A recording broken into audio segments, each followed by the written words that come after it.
ते तातडीने तळणी या गावी मदतीसाठी आले.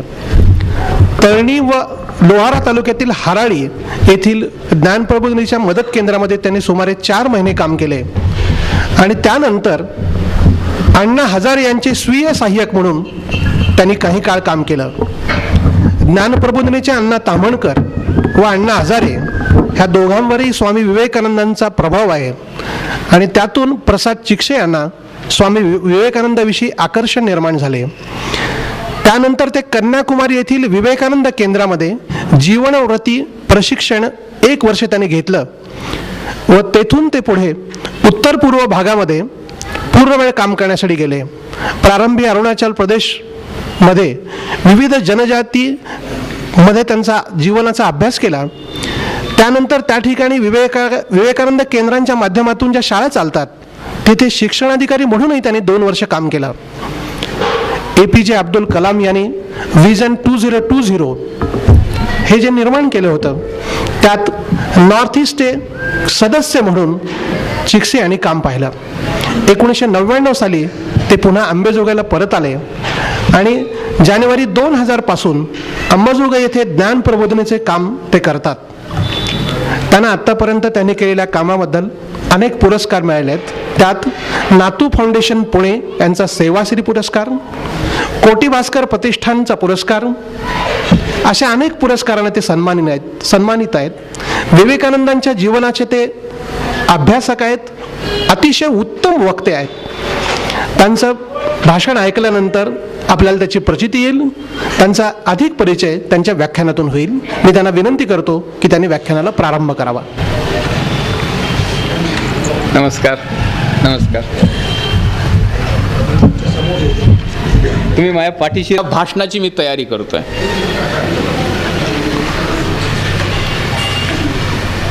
मला हे करायचं, हे भाषणाची तयारी करण्याचं कारण एक होतं की मी विवेकानंदांवर बोलत नव्हतो कधीच.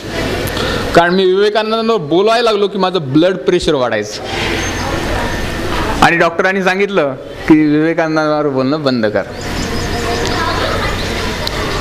पण ह्यावेळी फारच आग्रह झाला आणि त्याची तयारी करावी म्हटलं आणि नुसतं विवेकानंदांचा अभ्यास करायचा नको, त्यांचं चरित्र, त्यांचं कार्य आणि त्या बाबतीतला थोडासा अभ्यास या विचाराने हे काम करायचं ठरवलं.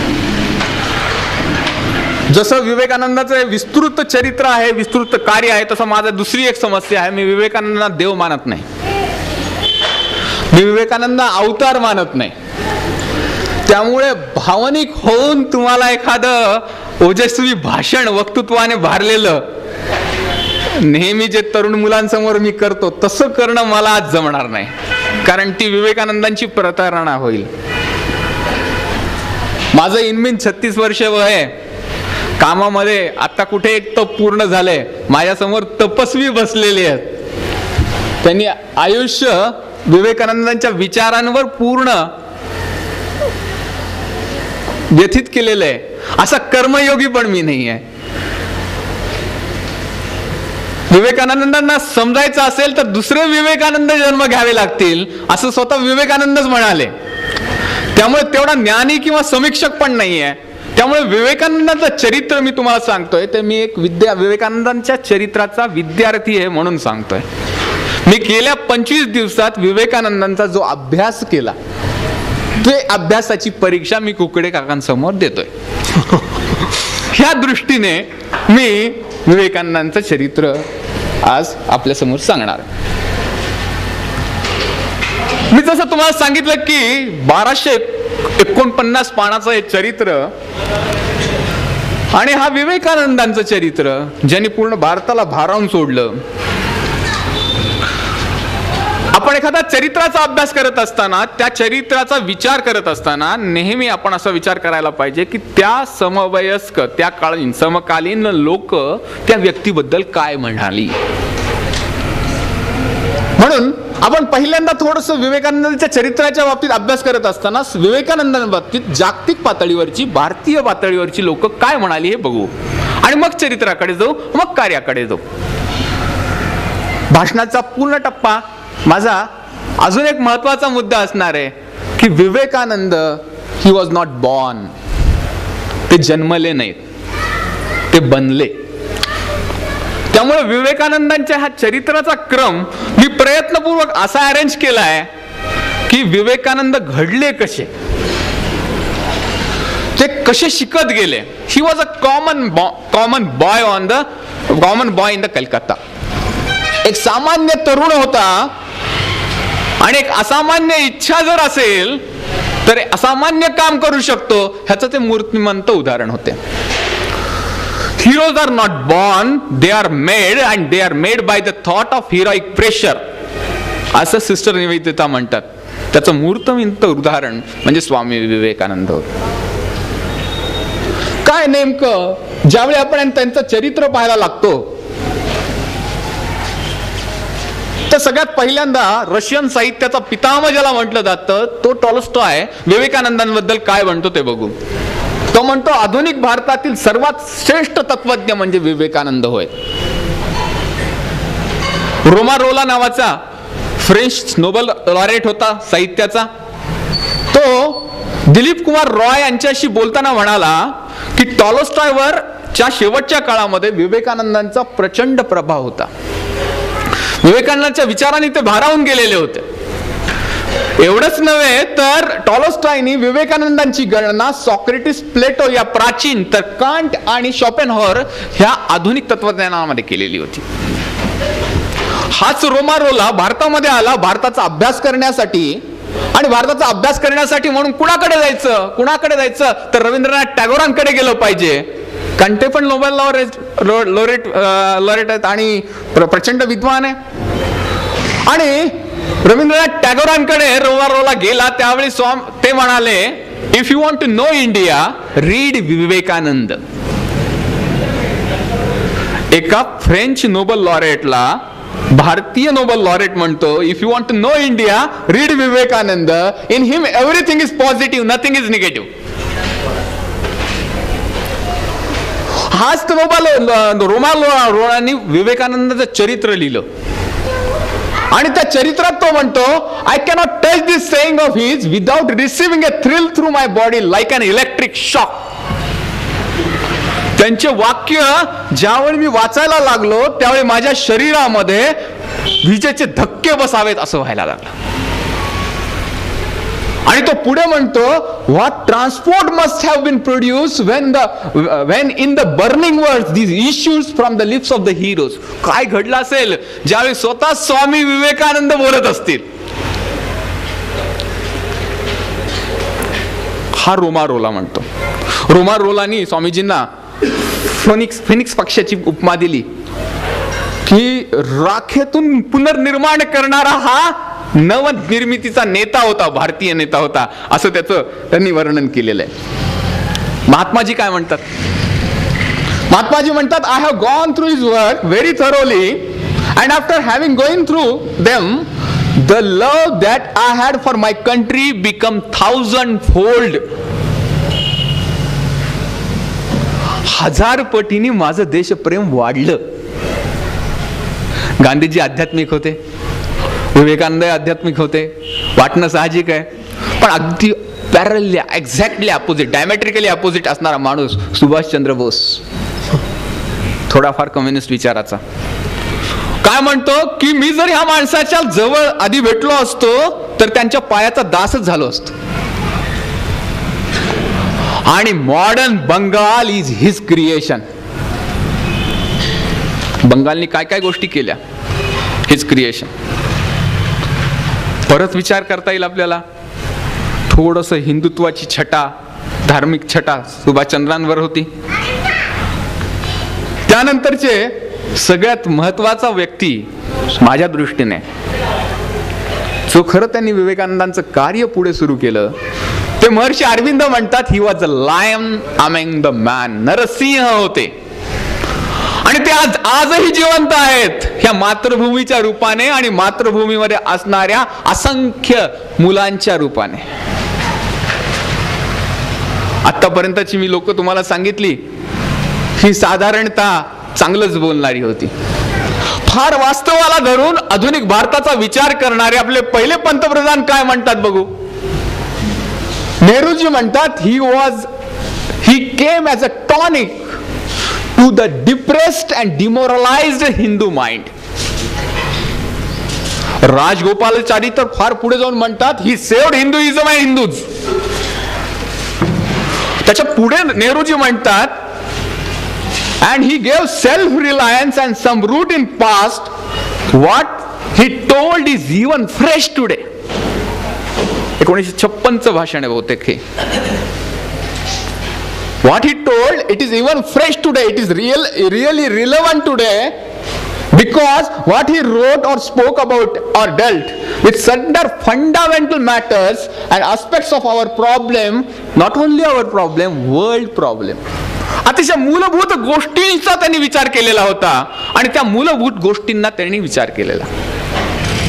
अशा विवेकानंदांबद्दल, अशा नरेंद्रच्या जीवनाचा प्रवास सुरू होतो आजच्याच दिवशी 145 वर्षापूर्वी एका कुटुंबात, दत्त कुटुंबात, विश्वनाथ बाबू दत्त, भुवनेश्वरी देवी यांच्या घरामध्ये त्यांचं पहिलं घर, त्यांची आई.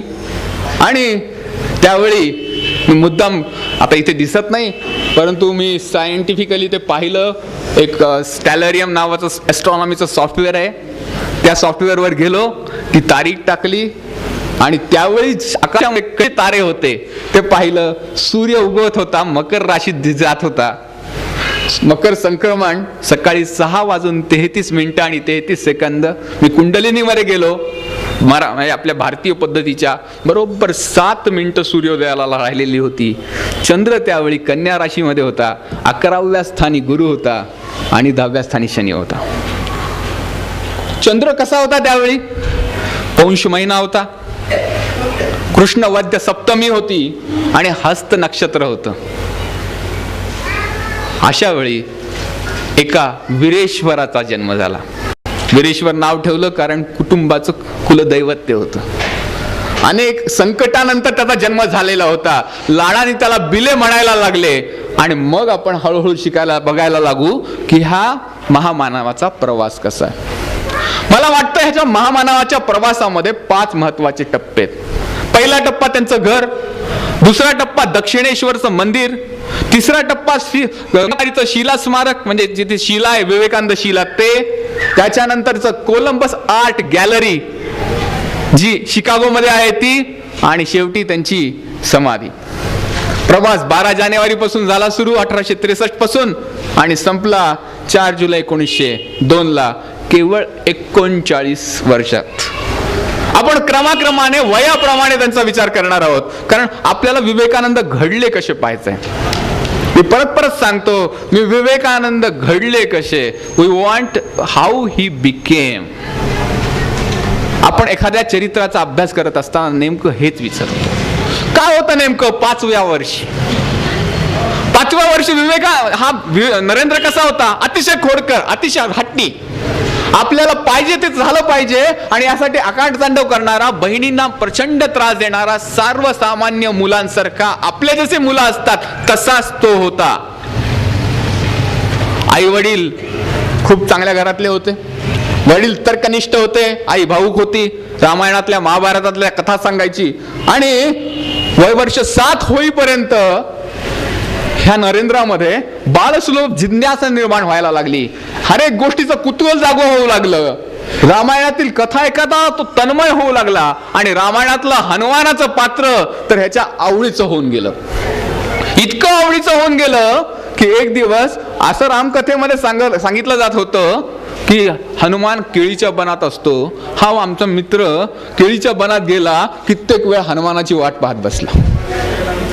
हनुमान येत नाही म्हटल्यानंतर घरी आला आणि आईला म्हटला हनुमान कुठं असतो का म्हणे केळीच्या बागेमध्ये. शेवटी आईने उत्तर दिलं नाही, प्रभू रामचंद्रांनी काहीतरी काम सांगितलं असेल, बाहेर गेला असेल. इतकं कुतूहल ह्या व्यक्तीचं. त्याचबरोबर फार महत्वाची गोष्ट त्यांच्या आयुष्यामध्ये जी घडत होती ते म्हणजे मित्र. मित्रांबरोबर प्रचंड वेळ घालवणं. आणि घालवणं कशा प्रकारे? पूजा करणं, देवावर फार विश्वास, लहान विश्वास होता तो, पुढे बदलत गेला. आणि सगळ्यात महत्वाचा आवडता खेळ म्हणजे कोणता? ध्यान लावायचा. आणि काय करता करता एकदा ध्यान लावायचा खेळ खेळता खेळता खेळता काय झालं कळलं नाही, पण खरोखरच त्यांचं ध्यान लागायला लागलं का काय. आपल्या घरामध्ये महाभारत रामायण होतं का? आपल्या घरामध्ये आज ध्यान लावण्याची खेळ होतो का? आपल्या घरामध्ये अशा प्रकारे जिज्ञासा जागृत झाल्यानंतर त्याला प्रश्नांची उत्तरं दिली जातात का? ही जर होत नसतील तर नक्की मी तुम्हाला सांगतो तुमच्या घरी विवेकानंद जन्मणार नाहीत. म्हणून आपण थोडं पुढे जाऊ की ध्यान करत असतानाच नकळत एक प्रकारची उर्मी निर्माण झाली आणि संन्याशी आणि बैराग्यांच्या प्रती त्याला प्रचंड एक वेगळ्या प्रकारचं आकर्षण निर्माण झालं. एकदाच नव्य कोरं धोतर वडिलांनी आणून दिलेलं एका संन्याशाने त्यांना मागितलं, सरळ देऊन टाकलं. त्यांचे आजोबा होते नरसिंह दत्त. हे नरसिंह दत्त रात्री झोपायच्या आधी नरेंद्रला बाजूला घ्यायचे आणि संस्कृतातल्या वेगवेगळे व्याकरणाचे सूत्र ते सांगायचे. मुक्तिबोध व्याकरणातले सूत्र, काही स्तोत्र पाठ करून घ्यायचे, महाभारतातले काही भाग पाठ करून घ्यायचे. असं शिक्षण त्यांचं चाललेलं होतं. इंग्रजीचं शिक्षण चाललेलं होतं. आणि सगळ्यात महत्वाचं मला जे वाटतं, त्यांची शाळा होती ईश्वरचंद्र विद्यासागरांची शाळा. आपण कोणत्या शाळेत जातो ह्याला पण फार महत्व असतं असं मला वाटतं. ती राष्ट्रीय शाळा होती आणि ईश्वरचंद्र विद्यासागर एक वेगळ्या प्रकारचं व्यक्तिमत्व होतं. 8व्या वर्षी घडत असतानाच 11व्या वर्षी नरेंद्रच्या मध्ये वेगळे बदल जाणवायला लागले. आपल्या भोवती घडणाऱ्या गोष्टींचं निरीक्षण करणं, हर एक गोष्टीत पुढाकार घेणं आणि हळूहळू त्यांच्या मधले नेतृत्वाच्या अंकुर फुटू लागले, धैर्यशीलता वाढू लागली. एकदा काय झालं, सहज जत्रेला नरेंद्र गेला, शंकराची पिंड आणली होती आणि बरोबर एक छोटा मुलगा होता, वय वर्ष 11 नरेंद्रचं. आणि हात सुटला त्या छोट्या मुलाचा. तो रस्त्यावर गेला आणि समोरून एक भरधाव गाडी धावत येत होती. तो मुलगा कोणत्याही क्षणी त्या गाडी खाली येणार या क्षणी नरेंद्रने आपल्या हातातली शंकराची पिंड बाजूला फेकून दिली आणि त्या मुलाला वाचवण्यासाठी पळाला. घरी जाऊन आईला रडत रडत म्हणला, शंकराची पिंड तुटली. आई म्हणली, नाही नाही बेटा, खरं आज तू देवाची पूजा केलीस. हे बाळपणीच 11व्या वर्षीच त्याला कळायला लागलं की आपल्या मित्रांसाठी, आपल्या आप्तांसाठी काहीतरी करायचं असतं. तेच खरं आपले देव असतात. आणि 11व्या वर्षी अजून एक वेगळा छंद त्यांना लागला. नवगोपाल मित्र नावाचे फार प्रसिद्ध व्यायामपटू कलकत्त्यामध्ये होते आणि त्यांच्या व्यायामशाळेमध्ये जाणं, लाठी काठी, नेमबाजी, पोहणे यांचं प्रशिक्षण घेणं. तुम्हाला वाटेल की हे सगळं सांगत असताना त्याचा अभ्यास कुठे गेला? अभ्यासातही नरेंद्र पुढे होता, कारण त्याला ध्यान करायची सवय लागलेली होती, एकाग्रता वाढलेली होती, कोणती गोष्ट पटकन रिसीव्ह करण्याची त्याची क्षमता वाढलेली होती. आणि असा अभ्यासातला नरेंद्र पुढे 12व्या वर्षी त्याच्यामध्ये वेगळाच फरक जाणवायला लागला.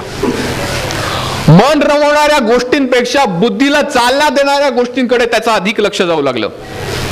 ग्रंथ वाचन, सभा, व्याख्याने, वर्तमानपत्र वाचणं याकडे जास्त कल. विश्वनाथ बाबूंच्या पहिल्यांदा त्यांच्या आधी मी वर्तमानपत्र वाचलं पाहिजे ह्यासाठी प्रचंड अट्टहास. आणि वर्तमानपत्रातलं पान वाचायचं. हा बदल पुढे घडत होता. आणि 14व्या वर्षी ज्यावेळी तो टीन्स मध्ये प्रवेश केला त्यावेळी विवेकानंदांच्या आयुष्यात एक महत्वाची घटना घडली. वडिलांची काही कामानिमित्त बदली रायपूरला झाली. विंध्य पर्वताच्या भागातला हा रायपूर भाग अतिशय घनदाट अरण्य, सुंदर प्रदेश. इतक्या सुंदर प्रदेशामध्ये राहत असताना नकळतच स्वामीजीच्या मनामध्ये सौंदर्य भान निर्माण होऊ लागलं. सौंदर्याप्रती एक वेगळं आकर्षण निर्माण व्हायला लागलं. आणि टीन्स एज मध्ये सगळ्यात महत्वाची गोष्ट जी लागते की ते वडिलांचा सहवास, हा सहवास त्यांना पुरेपूर इथे मिळाला. स्वतः विश्वनाथ बाबू प्रचंड अभ्यासू होते, चांगले वकील होते आणि सगळ्यात महत्वाचं म्हणजे ते चांगले संगीत तज्ञ पण होते. रायपूरमध्ये पहिली गोष्ट सुरू केली विश्वनाथ बाबूंनी की नरेंद्रला संगीताचं शिक्षण द्यायला सुरुवात केली. स्वामीजी पुढे म्हणतात, the purest method to reach towards God, to reach up to the God is music. आणि अतिशय सुंदर गायची. मन चलो मेरे निज निकेतन मे जे गाणं गायलं स्वामीजींनी नरेंद्रांनी रामकृष्णांच्या समोर, तर रामकृष्ण भावसमाधीतच गेले. अतिशय सुंदर. त्यांचे काही चाली जर तुम्हाला मी दाखवल्या, ऐकवल्या, खंडना आरती जी रामकृष्णामध्ये म्हटली जाते, अतिशय सुंदर आरती. मन एकदमच शांत होत. काशी घोषाल कडून त्यांनी तबला वाजवायला शिकले, पखवाज वाजवायला शिकले, इतराज वाजायला शिकले. संगीताबरोबर त्यांना अजून एक खेळाची सवय लागली, बुद्धिबळ खेळायला शिकले. बुद्धिबळ विश्वनाथ बाबू दत्त फार सुंदर खेळायचे. पण हे करत असतानाच विश्वनाथ बाबूंनी त्यांना सांगितलं की आपला स्वयंपाक आपल्याला करता आला पाहिजे, आणि पाककलेत देखील प्रावीण्य ह्या काळामध्ये स्वामीजींनी मिळवायला सुरुवात केली. आणि जे वेस्टर्न डिसापल्स स्वामीजींचे, ते नेहमी त्यांच्या वेस्टर्न बायोग्राफीमध्ये सांगतात, स्वामीजी सुंदर खाणं तयार करायचे आणि आम्हाला खाऊ घालायचे. खाण्याचा आणि खाऊ घालण्याचा फार मस्त छंद स्वामीजींना होता. ते नेहमी म्हणायचे, स्त्रियांना पाककलेत निपुण असलंच पाहिजे, कारण पुरुषाची जिभा ही सारखी बाहेर जात असते. तिला नियंत्रण ठेवायचं असलं तर पाकशाळा चांगली पारंगत असली पाहिजे. विश्वनाथ बाबूंकडून काय शिकले विवेकानंद? नरेंद्र काय शिकला? तर सगळ्यात महत्वाची गोष्ट, विचार तर्कशुद्ध असावा. त्यासाठी आवश्यक ती भक्कम तात्विक बैठक असावी. ती सिद्ध होण्यासाठी विविध विषयांचे ज्ञान असावे. कोणत्याही विषयाबद्दल विचार करताना त्याच्या मुळाशी जाऊन विचार करावा. विश्वनाथ बाबू हे प्रत्येक गोष्टीतून नरेंद्राला ते सांगत होते. आणि एवढं सगळं केलं तरीही स्वतः विचार करून हर एक बाबतीत निर्णय घेण्याची स्वतःची सवय असली पाहिजे. स्वतः निर्णय घ्यायचा. अभ्यास सर्व स्थितीचा, देशस्थितीचा सर्वत्र झाला तरी शेवटी निर्णय मी घेणार, because I will be the responsible for it.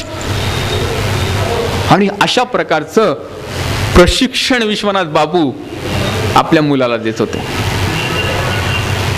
आजचे आई वडील काय करतात मी सांगायला नकोय. लातूर मध्ये तर नकोच नको. 16वं वर्ष, फार महत्वाचं वर्ष आयुष्याचं. कलकत्त्याला परत आले. 2 वर्ष एक्स्ट्रा करिक्युलर ऍक्टिव्हिटी मध्ये, आजच्या भाषेमध्ये फालतू कामामध्ये विवेकानंदांनी घातलेले होते. आता कसं होणार, पास होणार का नाही, कारण 16व्या वर्षी 10वीची परीक्षा असते. आणि कलकत्त्याच्या हुशार शाळेमध्ये आल्यानंतर ते पास होतील का नाही ही चिंता विश्वनाथ बाबूंना होती. पण लहानपणी ध्यान करण्याची सवय जी विवेकानंदाला लागलेली होती, ती ध्यान करण्याची सवय, व्यायामशाळेत कसरत करून कमवलेलं शरीर, आणि एखाद्या गोष्टीचा मागे लागला की पिछा सोडायचाच नाही, अशा प्रकारची वृत्ती जी 16 वर्षामध्ये घडलेली होती ती आता उपयोगाला आली. आणि 3 महिने परीक्षेला असताना नरेंद्रांनी अभ्यास करायला सुरुवात केली. 14 तास अभ्यास केला. तो प्रथम श्रेणीमध्ये पास झाला. त्याच्या वर्गातला एकही मुलगा प्रथम श्रेणीत पास झाला नव्हता. तो एकमेव प्रथम श्रेणीमध्ये पास होणारा मुलगा होता आणि तो वर्गात प्रथम आला, केवळ 3 महिन्याच्या अभ्यासाने. त्याच्यासाठी कुठला पॅटर्न असायची गरज नाही. आपण जर कष्ट करायला शिकवलं, स्वतः स्वयंभू बनवायला शिकवलं तर आपल्याला लक्षात येतं. 17वं वर्ष महत्वाचं. कॉलेजमध्ये गेला, बिघडण्याचे चान्सेस फार.